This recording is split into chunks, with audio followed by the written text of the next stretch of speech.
Hey, Dr. Woods here, medical doctor and healthy lifestyle strategist. And I want to talk to you about a very important aspect of your health that is often overlooked, and that is sleep. A lot of us are not getting enough sleep. We're not making sleep a priority, and it's impacting our health in a lot of different ways. Did you know that you spend 1/3 of your lifetime sleeping? Also, understand that your body is repairing and restoring while you're sleeping. Your brain is getting rid of toxins while you're sleeping. They have shown studies to show that individuals who don't get enough sleep are more likely to be heavier as far as their weight is concerned. Sleep impacts the development of dementia and Alzheimer's, and the list really goes on and on about the benefits of sleep. And I've been focusing on that this month on social media, so I want to give you some tips to improve your sleep. So first of all, just understand that it has to be a priority for you. Second of all, I want you to be thinking about something that we call sleep hygiene, and there's different components to that.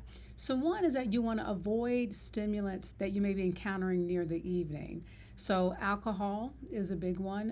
Definitely you want to be avoiding that, especially close to bedtime. And I know some of my women talk about having a glass of wine in the evening. Though it may feel relaxing initially, what's happening while you're sleeping is that you're going to get a spike in your blood sugar.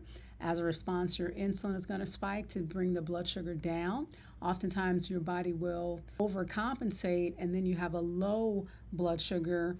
Cortisol kicks in to wake you back up, to get the sugar back up, and you may wake up even with night sweats. Sometimes your night sweats are due to blood sugar fluctuations and not just hormones, but again, that's going to impact your sleep. So it's important that you avoid those stimulants. You also want to avoid caffeinated drinks, especially in the afternoon and evening, because that can impact your sleep, and try to avoid very strenuous activity 3 hours or so before bed. Those are some of the things that you can do as far as avoiding stimulants.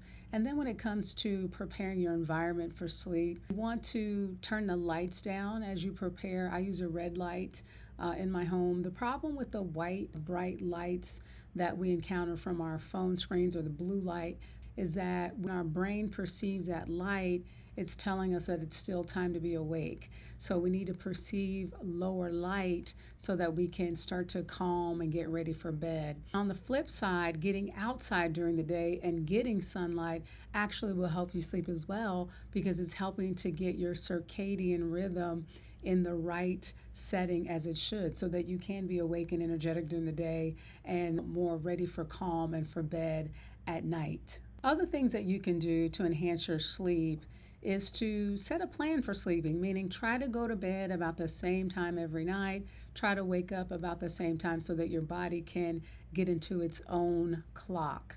Also, try to avoid long naps during the day. Certainly not anything greater than 45 minutes unless you're particularly tired or you're dealing with an illness, something like that. Try to go to bed actually in a cooler room versus warm. Studies have shown that people sleep better when the room is actually cooler. So those are some of the habits that you can start to put in place around your sleep. And then finally, if you're having trouble sleeping, sometimes there are certain supplements or hormones that might impact that. So melatonin is one. It's not meant to be used necessarily long term, but it can help with sleep. Magnesium can help with sleep. From the hormone standpoint, progesterone has a natural calming effect for women. Those are some of the things that can help you sleep. So I hope this has been helpful. Give me a heart or give me a comment if you have found a certain routine that works well for you to help you get to sleep. I'd love to hear about it. Again, I just want to remind you that your body is divinely designed and has a great capacity to heal, and sleep is an important part of that healing process.